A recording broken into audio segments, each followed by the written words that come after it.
Good evening, everyone. Thank you for joining us tonight for the third workshop in our series on emergency preparedness. And this one is going to talk about winter storm safety. So my name is Nichelle Wilson, and I am the Neighborhood Training and Development Program Manager with the City of Charlotte in Community Engagement. And once again, welcome and thank you all for being with us tonight, taking time out of your Thursday to learn a little bit more about winter safety. And I know it's something that we really don't think about a lot in our area, but it's definitely something that can be impactful, and it's always best to be prepared. And so we are joined again by Eliza Gervertes. Close enough. Close enough. Third time, still didn't get it. But she is with the American Red Cross and serves both North and South Carolina, different counties in North and South Carolina. And so she's been with us these 3 times to just share her knowledge about emergency preparedness and the services that are provided by the Red Cross. And so we're going to share about that tonight. Well, as usual, this is recorded, so the recording will be made available to you on our training on demand site, and I will throw that into the chat, that web link, so that you can access this training in a few weeks, but you will also be able to go back and access the other trainings that when they're made available, and you can get that information as well. We will send you a follow-up handout that covers some of the information that we talk about tonight, just so you can have something tangible in your hand to refer back to and to share with your family and friends. And so as usual, we welcome questions. So you can pop something in the Q&A feature, which so are you having trouble hearing me? Okay. So you can pop something in the Q&A feature, and we will answer those questions, or you can pop something in the chat. At the end of the presentation, you'll have the opportunity to raise your hand, come off mute if you would like to speak. And so we encourage questions. We want you all to really get a lot from this experience. And so please feel free to ask questions. So I will turn it on over and let me share my screen, and we will go ahead and get started. Fantastic. Just the next one down. Yeah. So thank you, Nichelle. Welcome to this Be Red Cross Ready presentation. She's absolutely right. This is the third in a series of 3, so I know all of you are experts by now. But we're introducing winter storms to you today, and there's some specifics that I want you to have in your back pocket just in case some tips and tricks are needed. My name is Eliza Geverts. I am the Disaster Program Manager in 6 North and South Carolina counties, including one of the most populated, which is Mecklenburg County, the home of Charlotte. And thank you to Charlotte Housing and Neighborhood Services for inviting me back to present to you today. I appreciate that very much. I hope that you learned something about disaster preparedness in the next half hour or so, and that you ask any questions you may have, and I'm happy to answer them as best as I can. Go ahead, next slide.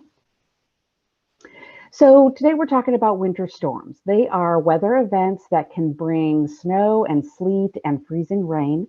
They can affect communities throughout the United States and its territories.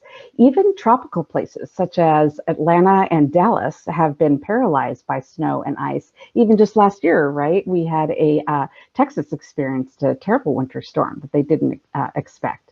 So sometimes winter storms can be blizzards.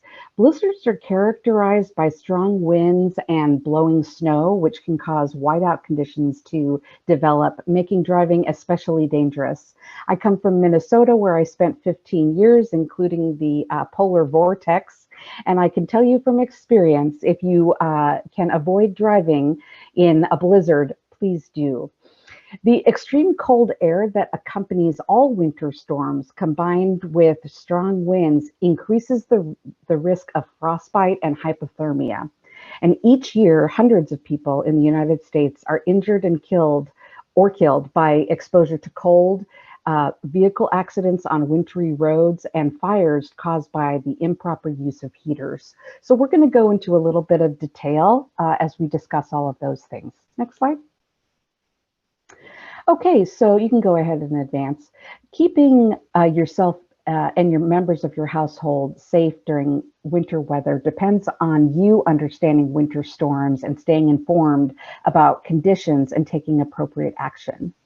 So the National Weather Service will issue notices when weather conditions make winter storms more likely. The exact criteria for issuing notices may vary across the country, especially for those areas that are not used to winter storm conditions. And, you know, the greatest example of that is when we know that there might be some snow on the ground here in Charlotte, and before you know it, all the milk and bread comes off the shelves. For some reason, people start to make milk sandwiches. I haven't figured that out yet, but it is important to prepare, so we'll give them that. There are three commonly used terms used to describe the likelihood and severity of a winter storm, and this is what this slide shows you. There's the advisory, the watch, and the warning. So a winter weather advisory means that winter weather conditions such as freezing rain, snow, or sleet are expected, but the conditions are not hazardous enough to issue a warning. Okay? You should monitor conditions and exercise caution when you're driving if you ever hear that there is a winter weather advisory. Additionally, a winter storm watch means that conditions are favorable for significant snow, sleet, or ice within the next 36 to 48 hours, but its occurrence, timing, and severity are not yet certain. Remember, our weather people who tell us the weather and our folks over at NOAA, they're not magicians and they can't tell the future. They just rely on computer models and the data that they have. And so it's very likely that a weather report will change from time to time. If you've ever noticed, the app on your phone may tell you that it's sunny outside, but you look outside and it happens to be raining. You know what I'm talking about. So you want to check back in often when you think a winter storm may be approaching. Finally, a watch means that you should review your winter storm disaster plan and stay informed about weather conditions.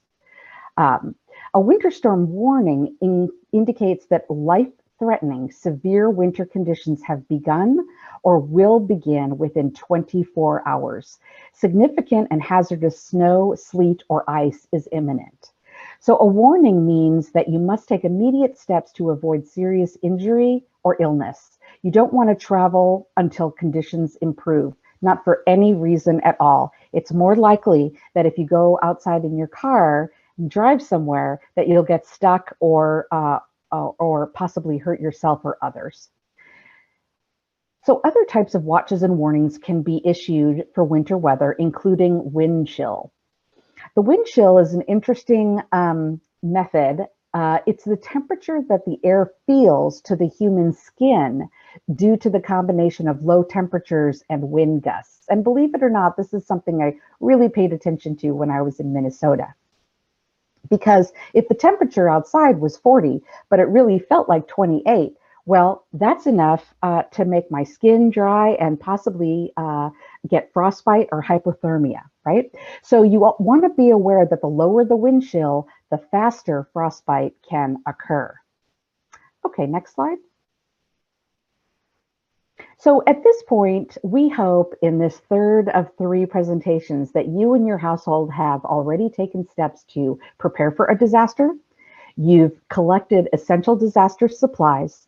You've created a household disaster plan, and you have become informed about preparedness in general. If you or someone in your household has access or functional needs, hopefully you've also created a personal support network and practiced with them and are able to quickly provide instructions to others on how to assist them. Make sure that you have at least a 7-day supply of prescription medicines and medical supplies along with copies of prescriptions. You want to list all of your medications and dosages. You want to list your allergies, list of dietary restrictions. If you have a service animal, you want to be sure to include food for them and water, of course, identification tags, and supplies. Lastly, you want to include a battery backup power for power-dependent mobility services like oxygen and other assistive technology needs. You never know when the power is going to go out. It may go out for more than 72 hours, which is likely going to be when your battery dies and you need it the most. So having that extra battery really makes a lot of sense. So now we're going to discuss the extra steps that you can take to be ready for winter storms specifically. So first, there's a few things that you should consider when you're adding to your disaster kit, all right? For winter storms specifically, shovels and other equipment to clear snow and ice. Now, I know it might be hard to find a snow shovel in Charlotte, but I would definitely encourage you to look. If not, you can always order one online. Large or small, doesn't matter. Having one at your disposal can really help in a pinch. You also want the tools and supplies for securing your home. You want to make sure you have a bag of ice melt for walkways. This is like a salt mixture that you can pour down so that it automatically melts the ice and snow and clears a path for you to drive away or walk safely on the sidewalk. You also want some snow gear. And if you don't know what that is, we can talk about that in a bit. So also, you want to make sure that your car disaster kit is updated. Remember in our Preparedness Essentials seminar, we talked about what a go kit is, right? That's the one that goes with you, probably in a car. You never know.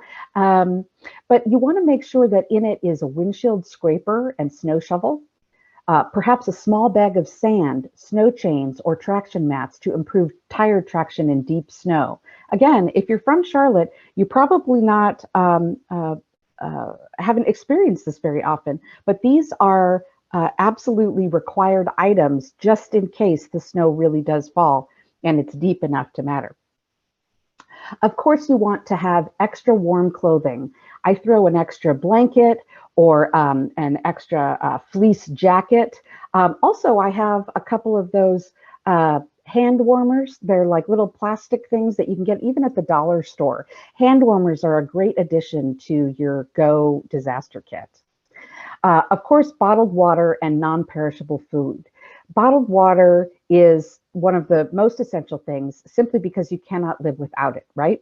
And so you want to make sure that there's enough for everybody who might be in your car when you're traveling and hit into a winter storm. Non-perishable food items can be thought of as anything with a pop top, right? Whether it's frankenbeans or, pineapples in a little cup or a granola bar. These are the kinds of things that are really great to keep in your Go kit. An extra mobile phone battery or bank is really great to have. A flashlight with extra batteries that aren't necessarily inside the flashlight, right? Because we don't want the batteries to go bad. Also, a battery or crank-powered NOAA weather radio. Now, this may sound a little complicated. They do sell them. They're a little bit expensive, but they can come through in a pinch. And when you know the world is out there, when all the lights have gone out, and it's you can't communicate with anybody because maybe the cell phone tower is down or your cell phone has run out of battery, hearing what the news is out there can really calm yourself down and the rest of your family just by knowing what the situation is in the outside your home or your car. A tow rope can help, battery cables, a toolkit, and a compass and paper road maps. You know, it's interesting. You never think of how important a paper road map is until your GPS might go down. Your smartphone ran out of batteries maybe a few hours ago, and there's no way to retrieve it. So a paper map actually comes in very handy and is free at many cities and counties around town. You also want to consider winterizing your vehicle before a winter storm. We do this in Minnesota. You have your mechanic check your car to make sure it's in good working condition. Very much like we do here in the summers, where you want to know that your air conditioning is good. You also want to know that your heater is good and you've got good winter tires. And then next, you want to tailor your disaster plan for what you and your household will do during the storm. And this includes your pets, right?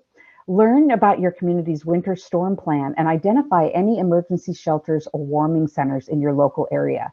You can go to your local city or county government page to find that information out. If you don't own a form of transportation, you don't have a car, plan for how you'll get to an emergency shelter or warming center. You may be able to call an Uber, but maybe you might have to rely on a neighbor or a friend or even the emergency manager. So make sure that you write down special numbers that you might need. You want to plan ahead for accessible transportation you may need to get to a warming center. You want to work with your local services, public transportation, or paratransit to identify your local or private accessible transportation options. These are great for folks with physical disabilities that may not be able to get around so great. You want to contact your local emergency management agency for a list of pet-friendly shelters. Your pets need somewhere to go, and chances are your local Red Cross shelter won't be able to accept pets because of health and safety concerns. So you want to make sure that your pets are safe and warm, and so you may need to reach out to the local animal shelter or the Humane Society. They'll have some information for you.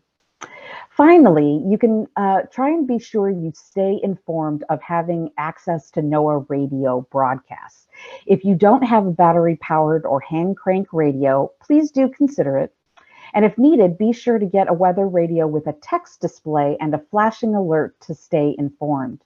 You may also sign up in advance to receive emergency notifications from your local emergency services and go to the county website, and they'll have information on how to do that. Next slide.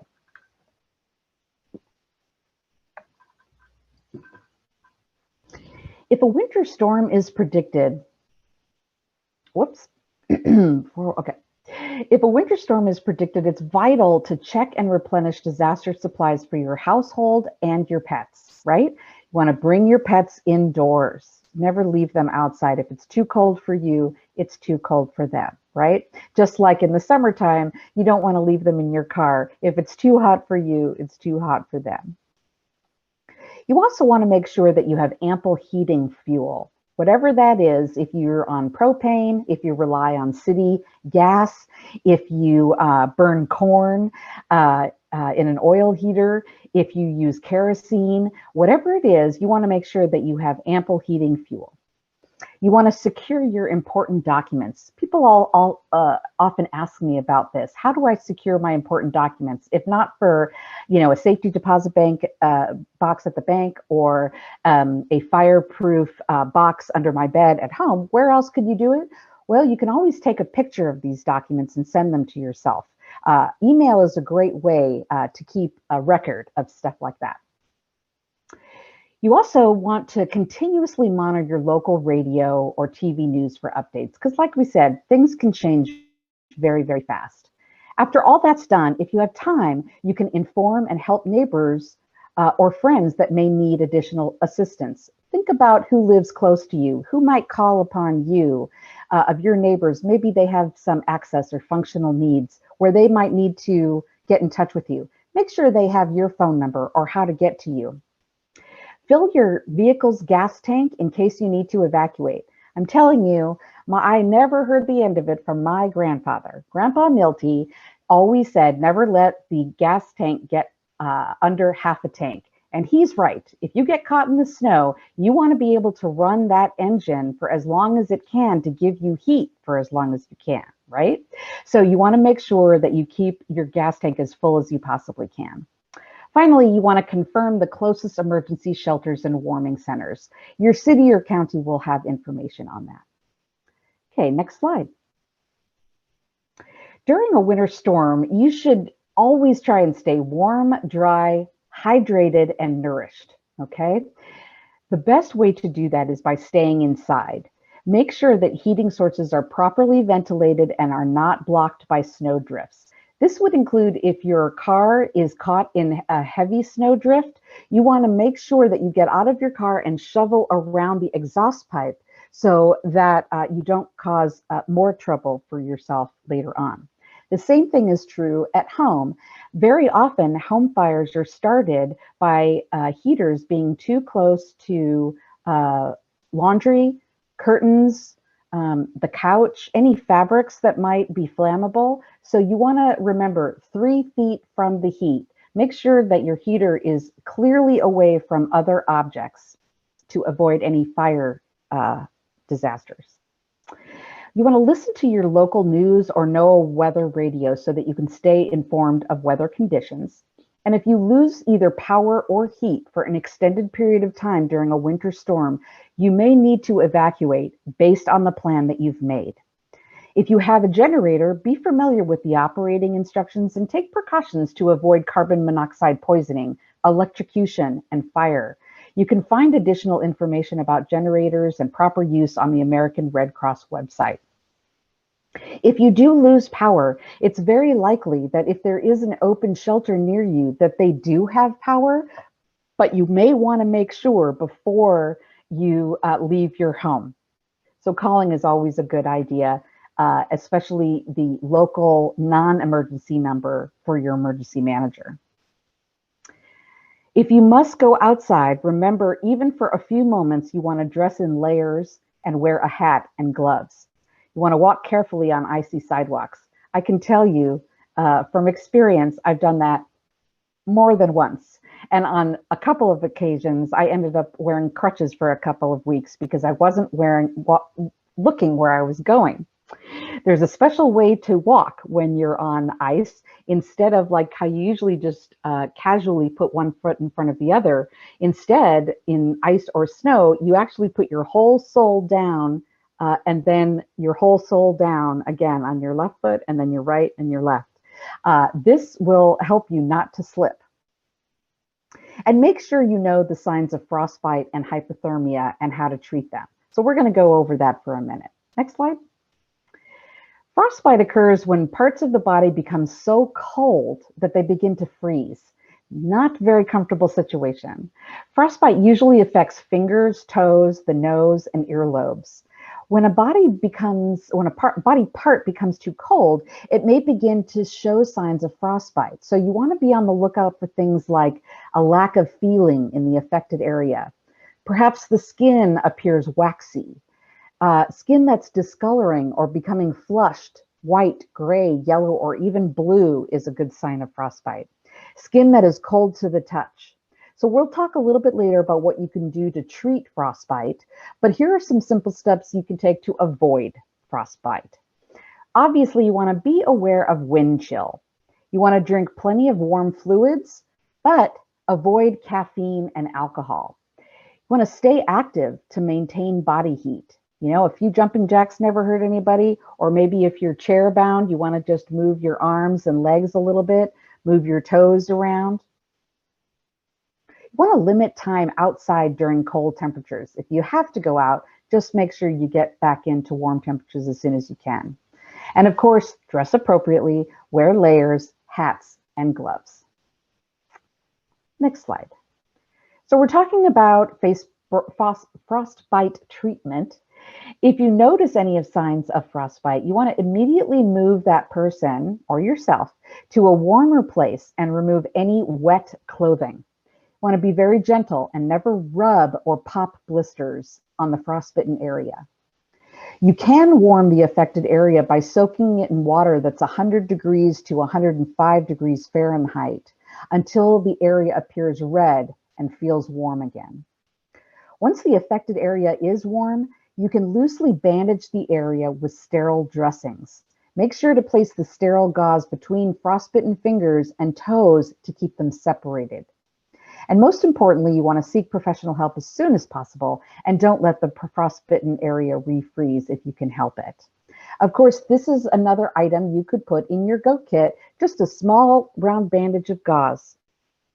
Great idea as another addition to your go kit. Next slide. So let's talk hypothermia. It's a serious condition that occurs when body loses heat very rapidly and can be life or limb threatening. So you want to be on the lookout for somebody who has become confused, is having difficulty speaking. Perhaps they can't stop shivering, or maybe they're overcome with sleepiness, or they've developed some stiff muscles. The steps to avoiding or preventing hypothermia are really the same as those for frostbite, but let's go over them. Be aware of wind chill, drink plenty of warm fluids, but avoid what? Caffeine and alcohol.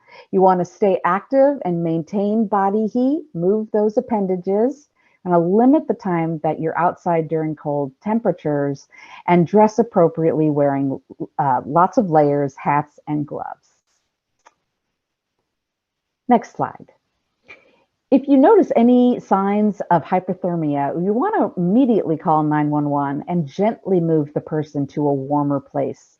Again, you want to remove any wet clothing that a person is wearing and slowly begin to warm the person with blankets until emergency medical professionals arrive. You never, ever want to put a hypothermic person in a warm bath or shower, as it may warm them too quickly. However, you may think about another item that could go in your go bag, one of those Mylar blankets. I've seen them at Walmart and similar types of stores. They fold up into just a square piece and can keep you warm in case of a winter storm. Go ahead, next slide. So let's talk about that. If you become stranded in your car during a winter storm, the first and most important is to remain in your vehicle and wait for help. You want to display a trouble sign to indicate that you need help. So to do this, you can hang a brightly colored cloth, preferably red, on the radio antenna and raise the hood after snow stops falling. You know, at the Home Depot or Lowe's, very often when people put something in the back of their truck and extends out further than it should, the law is to put a red flag on the end of whatever they're carrying.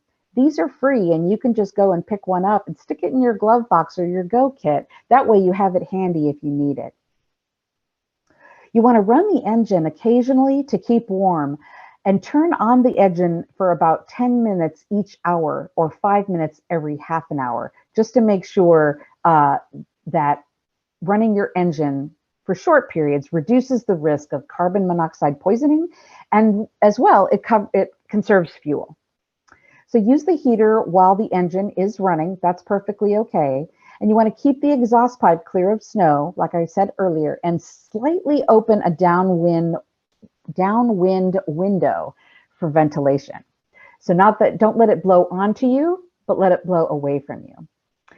So you also want to do some light exercises to keep up your circulation, like we talked about earlier. Maybe clap your hands or move your arms and legs occasionally. You want to try not to stay in one position for too long. If there is more than one of you, you can huddle together for warmth. People do it, monkeys do it. It's good stuff. You want to use newspapers, maps, and even the removable floor mats for added insulation.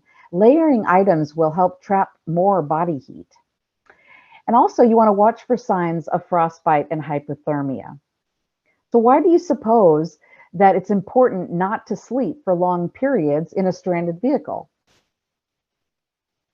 Well, if you're not awakened periodically to increase your body temperature and circulation, you could freeze to death. If there's only one person in the vehicle with you, take turns sleeping so you can wake each other up, and also keep watch for help when it comes around. Next slide. Okay, so we've experienced this winter storm. We're ready for it because we've made our kit. Now, once it's passed, what do? Well, we want to make sure that's important to care for yourself, the members of your household, and friends and family who might need help. You want to continue to take care by avoiding driving and other travel until conditions have improved. If you must drive, use extra care and have a winter survival kit in your vehicle. In Minnesota, we always say don't hit the brake too hard and easy on the wheel. If you're driving in ice, those are two really good things to remember. Otherwise, your car can go out of control without you. You want to use caution when clearing snow and taking frequent breaks to warm up. Heart attacks, often due to overexertion from shoveling heavy snow, are a leading cause of death during the winter and are responsible for nearly 100 deaths every winter. So if you've lost power, check your refrigerated food for spoilage. If in doubt, throw it out. You want to pay attention to how you and members of your household are experiencing and handling stress. Help people who require assistance, including infants, older adults, individuals with access and functional needs, those with medical needs, and the people providing personal care assistance. Of course, you want to also be sure to remain informed by listening to your local radio for updated information and instructions. And you want to pay particular attention to any continuing snowfall, icing, rainfall, or flooding. Next slide. So what can you do to protect your home before a winter storm? I actually, as I was beginning this presentation, I texted my husband. He's downstairs with the dog, and I said, "You need to take in the hose, please, because we are expecting frost tonight." Right? So you want to prevent frozen pipes by draining pools and existing exterior sprinkler lines. Winterize outdoor hose bibs by closing inside valves, supplying water to the hose bib, draining the water line, and leaving the outside bib valve open so that any water left inside can expand without causing the pipe to break. If you need assistance with this, call your city or county line. They can help you understand it. If you can, add insulation around any water supply lines in unheated areas like the garage or under the kitchen and bathroom sinks. During very cold weather, you want to keep the garage door closed, but the cabinet doors open to keep the areas warmer. This actually works. Make sure your home is properly insulated to keep cold air out. That's the first thing I noticed when I moved into my St. Paul home. It was 58 degrees inside on a cold winter's night. And I thought, where's the insulation? Turns out this old house didn't have it. So I made sure by the following winter they had it. Use caution and be sure that all heating equipment is properly vented and in good working condition. Remember, 3 feet from the heat. Make sure anything that could catch fire, such as curtains, furniture, dish towels, clothing, is at least 3 feet away from any heat source. Consider buying emergency heating equipment or installing a portable generator. If you do get a generator, become familiar with operating instructions and take precautions to avoid carbon monoxide poisoning, electrocution, and fire. Always keep ample heating fuel, whether it's oil, wood, or coal, on hand, but in a safe place. Ensure that fire extinguishers, smoke alarms, and carbon monoxide detectors are working. Make sure that snow removal equipment is available and in working conditions. Trim or remove dead tree branches that are close enough to fall on buildings and clear any leaves that are covering vents. I can tell you, as a disaster program manager for Red Cross, this last one really makes a lot of sense. A lot of the calls that we get during the winter season are trees that have fallen on homes. So make sure to trim those trees up if you can. Next slide. Lastly, the American Red Cross Emergency app gives people instant access to customizable weather alerts, safety tips, and preparedness information for 14 types of different emergencies. And it's all in one free and easy to use app. The family members and friends across the country can help each other stay safe and connected through the app's customizable emergency alert and content on what we do before, during, and after disasters, regardless of where they live. The app provides expert advice on what to do in case of a tornado or hurricane, earthquake, flood, thunderstorm, wildfire, winter storm, and other disasters. People can use the Make a Plan feature to create an emergency plan for their household so that everyone knows what to do and where to go if disaster strikes. The emergency app is available for free in app stores for smartphones, tablets, and wearables, and can also be found searching the American Red Cross or by going to redcross.org/apps. Next slide. So that brings us to the end of our presentation. Thank you so much for joining me. If you ever want to do a presentation just like this one to help others become safe in their communities, become a volunteer. Go to www.redcross.org/volunteer to put in your application.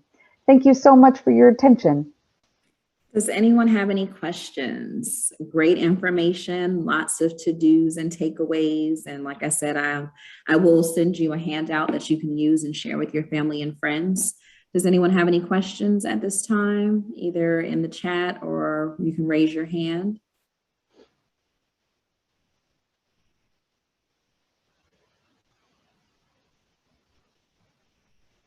That's quite all right. There have, is that handout, so I was wondering if you could make sure that everybody gets it. Is that possible? yes, and I actually do have someone that raised their hand, so I Oh, will good. allow you to speak. So you can come off mute and ask your question. How are you going to go about getting the handout to the person? I'm not sure. I tuned in when you gave instructions. Maybe I missed that. But are you going to email, or how do I go about getting the handout? Yes, it will be via email. So everyone that's registered, I have all of your email addresses. So I will email it to you in the morning. And I'll also include a link to our training on demand page on our city website. So you can also access some of our other trainings that we've done, to include our first emergency preparedness video is available on there. So you can include that as well. There was a handout that went with that as well. So if you all are interested, I can send you all 3 handouts from the workshops that we've done if you haven't attended in the past, and we can make sure that you have that information. So I'll send it out to you in the morning. Okay, and if all else fails, you can always go to redcross.org and search for what you're looking for. There's a ton of information that's helpful and seasonal and at the ready. All right. Did you have any other questions? I think we had one in the chat. Okay. Yes. Can you give the location for the Red Cross app? If you go to, well, let's see, I have an Android, not an Apple, but if you go to your Play Store, Google Play Store, or is it the Apple Store for Apples? You look in there for Red Cross Emergency or Red Cross Alert, and you should see an icon that has a, you should see several different apps that you can download, all kinds of different ones. But the emergency app has a exclamation point. Okay, thank you. And yes, I will send out all 3 handouts. We'll be happy to do that. Does anyone have any final questions for the night before we close out? All right. You're welcome. Thanks for joining us, Joyce. Yes, and we everybody. appreciate you. Yes, we appreciate all of you all joining us, and we hope that you found this series to be helpful. We always want to make sure that we provide valuable information to you all. If you have suggestions for future trainings, whatever topic, please email me and let me know, and I'll do some research and see if that's something that we can prepare. We love to just partner with people in the community to bring valuable resources. The resources are available, so we want to make sure that all of you have the information that's needed to take advantage of the resources. So with that said, thank you so much for being here, and we wish you all a really good night. Take care. Thank you. Mm-hmm.